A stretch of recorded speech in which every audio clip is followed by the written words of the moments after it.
Programa Câmara em Debate, retomando a sua segunda temporada, nesse novo formato de podcast. Já está acostumado, muito mais informal, mas sempre com o mesmo objetivo, de levar até você a boa informação aqui da Câmara Municipal de Maceió. Hoje nós estamos recebendo como convidado o vereador Fernando Holanda, do MDB, o FEFA, né? Chamado carinhosamente pelos amigos, por conta da sua incrível capacidade, né, Fernando, também de mediar algumas situações aqui na casa. A gente já tinha falado sobre isso na nossa primeira temporada, que para você a política vai muito mais além do que a boa briga, né? Se puder conciliar, é o melhor. Essa é a principal característica? Meu amigo Marcos, primeiro é um prazer participar do programa Câmara em Debate. Dizer a você que você está de parabéns por inovar isso desta casa, desse formato de podcast.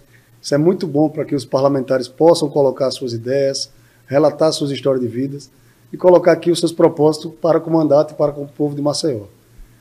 Marcão, eu tenho uma essência de vida que aprendi com a minha família, com meu pai, com a minha mãe. Esse ensinamento, esse tipo de comportamento, de ser sempre uma pessoa tranquila, uma pessoa que gosta de aglutinar, de unir, de ajudar. E é assim que eu tenho me comportado na casa, sempre escutando, sempre observando. E dos momentos que a gente vê mais aflorado, eu estou lá mais tranquilo, mais calmo, para tentar passar uma mensagem para um colega, acalmar o outro e assim conduzir da melhor forma possível o trabalho aqui desta casa. Eu pude perceber que na fase aguda da Covid, aquela de muito distanciamento, quando você também teve que acompanhar, né, pessoas da família enfrentando problemas de saúde, você passou também a ter um olhar para essa área de saúde. Essa continua sendo uma das bandeiras? Marcão, como você bem sabe, eu hoje substituo o saudoso meu pai, que já defendia essa parte da saúde por ser médico de essência.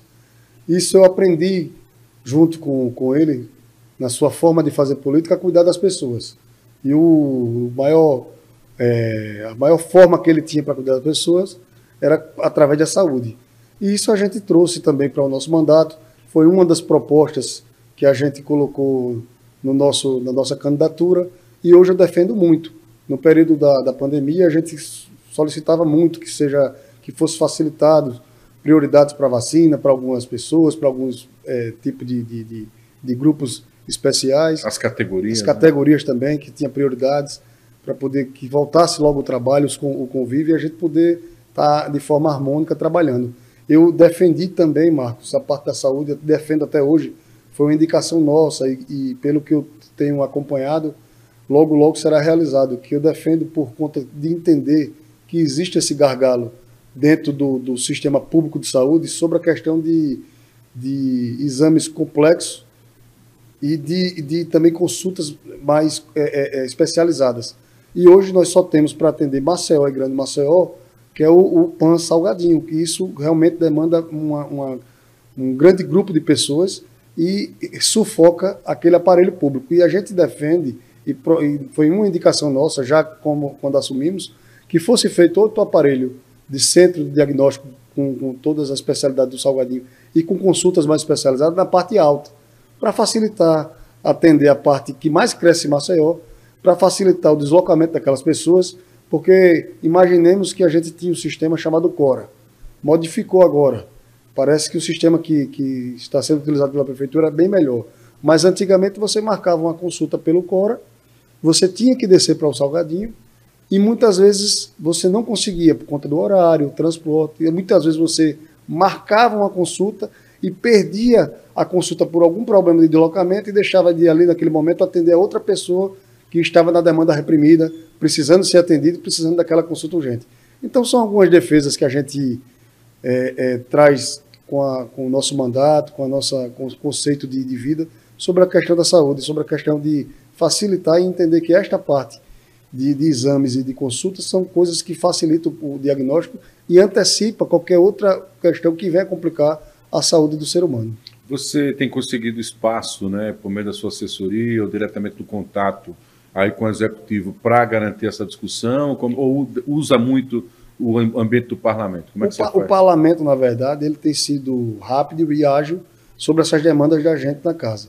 E isso chega rapidamente no executivo e eu tenho visto que o Executivo distribui para as pastas específicas, e isso está tramitando muito bem. Essa indicação nossa mesmo, eu tenho estado diretamente em contato com o pessoal da saúde e vendo que eles estão adiantando o mais rápido possível, porque não é só que vai querer fazer. Existe todo um trâmite de adquirir a área, é um centro que é muito complexo, que demanda muito recurso, e isso a Prefeitura, junto com a Secretaria, está angariando também recursos federais, emendas, para que possa resolver realmente, colocando esse aparelho público e atendendo a toda a parte alta e desafogando a parte baixa de Maceió. Quando a gente conversou na primeira temporada, eu fiz essa provocação, era um momento ali do primeiro ano também da gestão do prefeito JHC, e o senhor é do MDB. Isso. E o MDB teve candidatura própria e, naturalmente, teria que negociar e saber conviver politicamente com um prefeito e um grupo político de outra aliança. E o senhor me falou que o mais importante era a cidade e que o partido terminava-se ali, esgotava-se no período eleitoral. Essa visão se amplia agora com o fato de, na linha sucessória do município, né, o vice-prefeito ser exatamente o presidente da casa, Galba Neto? Pois é, Marco, a surpresa da vida acontece disso. Que mudança, né? Eu fui realmente eleito pelo MDB e que naquele momento, no último pleito, tinha candidato contra o prefeito atual, mas a gente consegue entender que a questão da eleição ela fica para trás. O que a gente tem que colocar em discussão no nosso mandato é o melhor para Maceió. E é isso que a gente tem feito no mandato. A gente tem auxiliado, tem feito a parte de fiscalização, de legislar dentro da casa, junto com os pares, tentando buscar o melhor para Maceió. E aí ocasiona que hoje o nosso vice-prefeito é o nosso presidente da casa, o Galba Neto, que é do MDB e que tem ajudado muito Maceió. Então, eu, como membro do MDB, como faço parte também da bancada do MDB, eu entendo que o MDB é muito importante, por ser a maior bancada hoje do parlamento, na questão de auxiliar e ajudar o prefeito a fazer o que ele tem feito de melhor, que é ajudar os maceioenses. É esse o entendimento nosso e é isso que a gente está aqui para tornar público e tornar uma ajuda ao município. Eu percebo que há um nível de diálogo hoje dentro da casa bem mais ampliado, né? Isso começou no ano passado. Naturalmente, o próprio modo como o presidente conduz a casa deixa os vereadores muito à vontade, né? Até os que se apresentam com mais independência, mas no final prevalecendo sempre o bom senso no momento da aprovação, da derrubada, acordos também para as questões dos vetos. Como é que o senhor avalia esse momento de condução política dentro da casa, que faz com que todas as divergências sejam dissipadas aqui no ambiente do parlamento? Marco, eu vou dar, por exemplo, próprio. Eu não votei no presidente na primeira eleição. Eu fazia parte do outro grupo político. E o presidente, eu disse a ele já, e vou repetir aqui no programa, ele teve uma capacidade de conseguir aglutinar e unir a casa de uma forma que ele hoje é unânime. E isso é uma forma dele próprio de conduzir, de saber tratar as pessoas, de saber dar a oportunidade às pessoas. Esta casa hoje, todo mundo, todos os vereadores têm o seu protagonismo. Aqui não existe impedimento. Aqui todo mundo que tem as suas indicações, seus projetos de lei, está aqui para poder divulgar, está aqui para poder expor, está aqui para poder aprovar. Ele sempre está solícito a colocar os projetos em tempo rápido, para poder a pessoa não perder o momento, não perder o timing do que está acontecendo, daquilo que você está indicando. Então isso é muito importante. A casa tem sido de uma forma que os vereadores têm tido a sua possibilidade de realmente demonstrar de forma única, mas de união, e o presidente e a mesa diretora têm feito esse tipo de trabalho, onde todo mundo está sendo beneficiado e está tendo seu espaço. Vamos dividir a bola para evitar problema político, né? Já que a gente está sendo muito observado, mas como é a sua relação com a liderança do governo para viabilizar também os seus projetos? A liderança lhe ajuda? Como é que funciona isso? Rapaz, eu tive a sorte de ter um líder que era meu amigo antes de ser vereador. E isso já vem de longas datas. E a gente tem uma parceria... Posso perguntar a ele vai confirmar isso? Eu acredito que sim.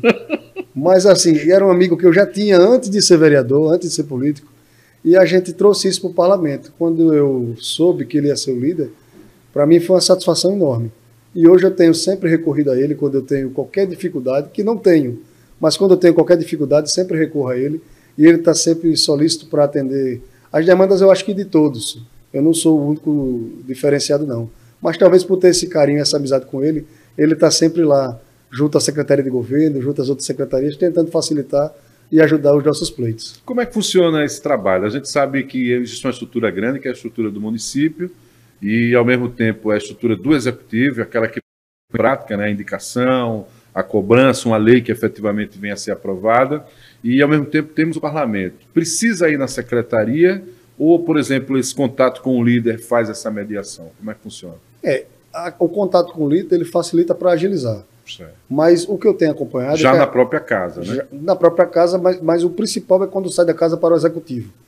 Que esse é o trâmite que tem que, a depender da demanda e da sua exigência pela questão de tempo, é como eu disse, às vezes você faz proposições aqui que necessita que seja executado naquele tempo, senão você perde o sentido da indicação, ou perde o sentido da realização. E quando você tem um líder que nos favorece, ele vai lá para agilizar, para facilitar, liga para um secretário, liga para um assessor, liga para outro, e isso tem sido fundamental. A gente tem acompanhado que todos os projetos desta casa dificilmente são barrados na própria casa, eles geralmente são aprovados.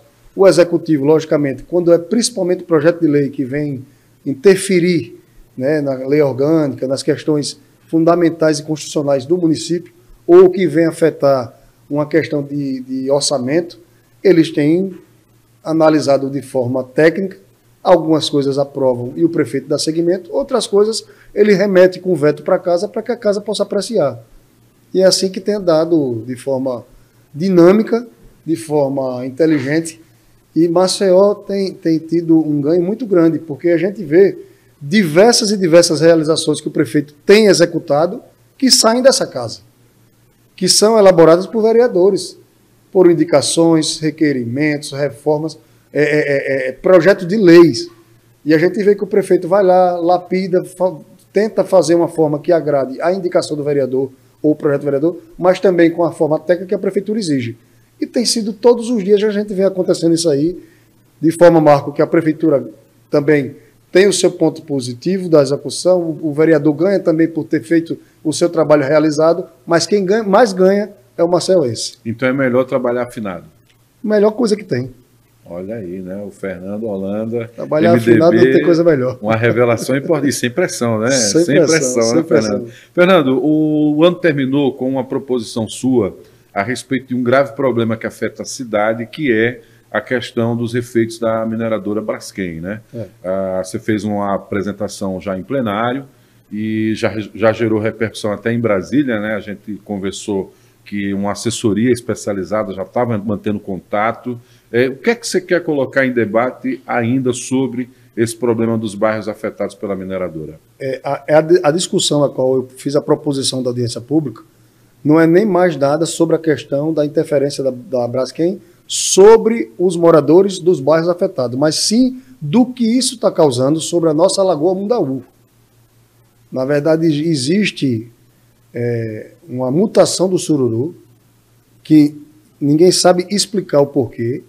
Existe os pescadores, as colônias dos pescadores não estão tendo mais a possibilidade de exercer as suas funções, que é de tirar dali o pescado, o fruto do mar e os mariscos, porque está tendo, diante de algum efeito de contaminação, está tendo esta questão de não ter mais a possibilidade por algo que está afetando a lagoa. E quando eu trouxe essa discussão, foi porque eu fui procurado pela Cida, presidente da colônia dos pescadores, e são 11 colônias naquela região que beira a Lagoa Mundaú e a parte da Lagoa Manguaba, a Grande Maceió, e que também tem parte da interferência da Boca da Barra, que entra ali pela praia.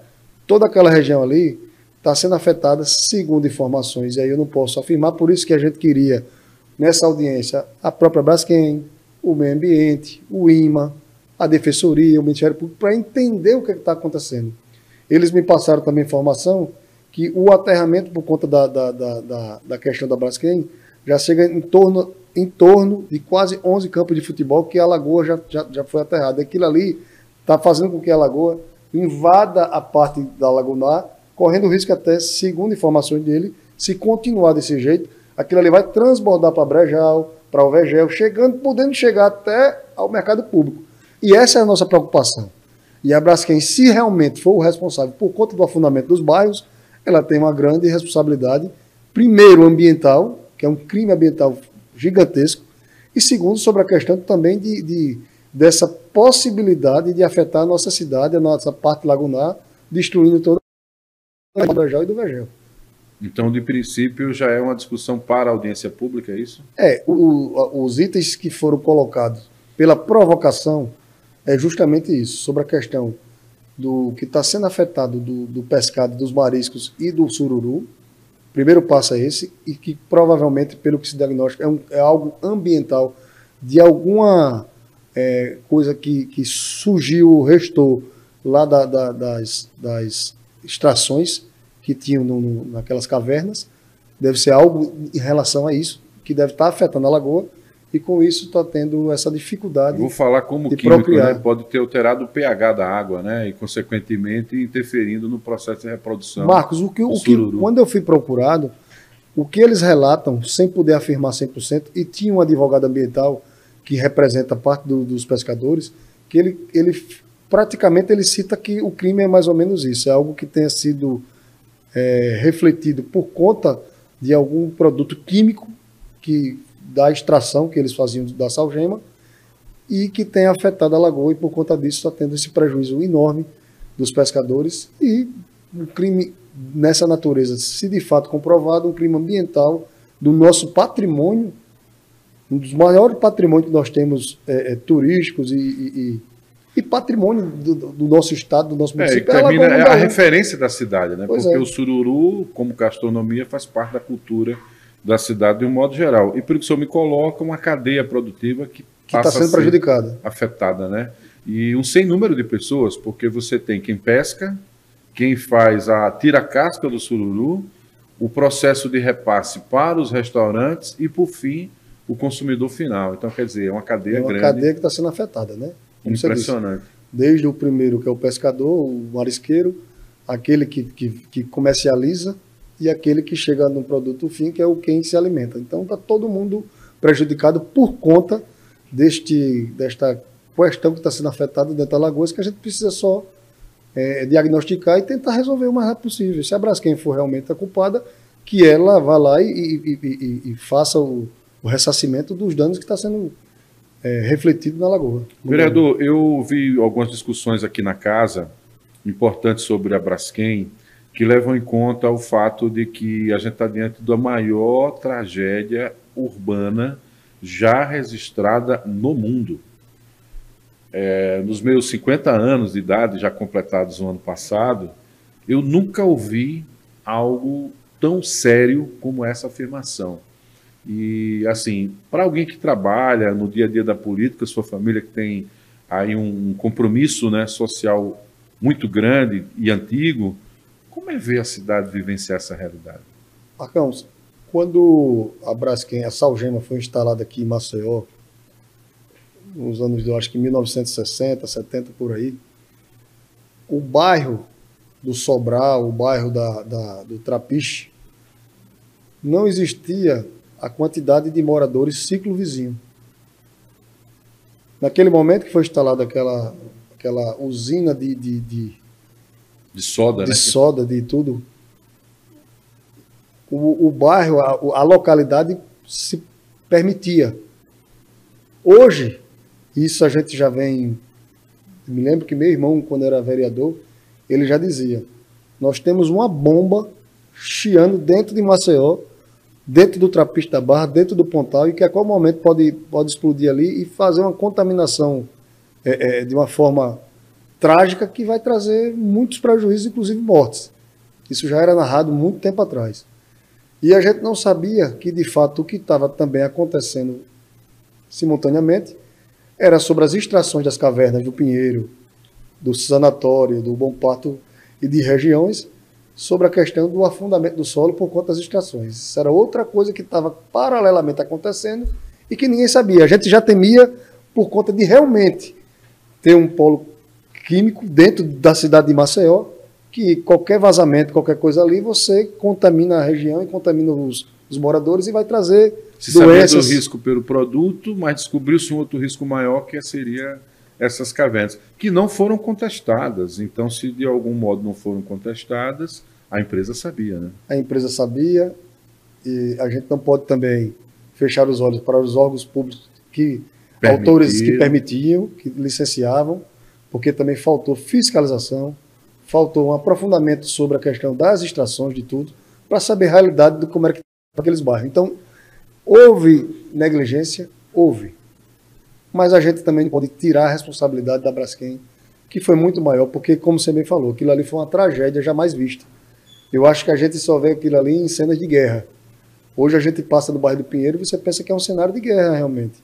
Você vê muito nos países, no Oriente, na Síria, na Líbia, quando você vê os países devastados por guerra, é quando você considera hoje, quando você passa no Pinheiro e vê aquilo ali. Eu corto o caminho, né? Quando eu venho pela Santa Amélia, às vezes está engarrafada a ladeira, e eu corto o caminho. Então eu passo por casas muito pequenas, às vezes casas grandes, né? Mansões, e eu venho de uma família que gosta muito de plantas, né? E a gente vê aquelas plantas ali que às vezes, ou árvores que foram parte da história, né? Das famílias, hoje tudo abandonado, né? Porque até a planta precisa de manutenção. E é como se ela ajudasse a contar um pouco da história, né? Quando ela está abandonada, ela fica feia, ela não é seca, toma conta do imóvel. Alguns imóveis foram engolidos, né, pelo mato, né? E aonde tinha vida, existe agora a ruína.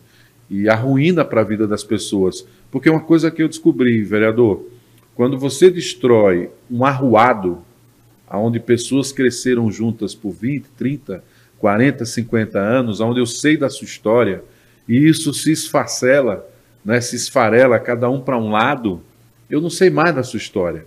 O telefone não é capaz de aproximar, eliminar essa distância. E começar uma nova história, quando você tem uma idade mais avançada, é diferente. Quando você vai num bairro onde já existe uma comunidade, para você também se inserir naquela comunidade, é diferente. E isso não tem preço, vereador.